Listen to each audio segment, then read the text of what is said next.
পেট মোটা হালকা, তুই আমার বোন বেগুনকে মাইরা ফালাইছিস। একবার আমি তোর ছেলের কি অবস্থা করি দেখ। দিলাম তোর ছেলেকে অভিশাপ। মা মা কই গেলে? দেখো আমার মাথায় কি হইছে। হাই রে, ও হালকা তুমি কই? দেখো তোমার ছেলের মাথায় কি হইছে। ওই সবুজ, জলদি বাড়ি চল, তোর ছেলের মাথা বিগ সাইজের ফুলকপি হয়ে গেছে। কি বলো দাদি, কে এই কাম করছে? বাবারে আমি আসতাছি। বাবারে, কে তোর এই অবস্থা করছে? কাল আমি ফুলকপির চপ খাইছিলাম, আর আজ ঘুম থেকে উঠে দেখি এমন হয়ে গেছে। শোন হালকা, এই কাজটা ফুলকপি ডাইনি করেছে। তুই এখনই ফুলকপির রাজ্যে যা।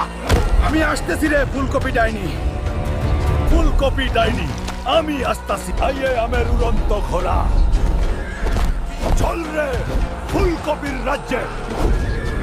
বন্ধুরা, আমি আমার ছেলেকে বাঁচাতে যাইতেছি। তোমরা লাইক সাবস্ক্রাইব করে দাও পরের পার্টের জন্য। বন্ধুরা, এই পথ থামান না, আমি পৌঁছাবই।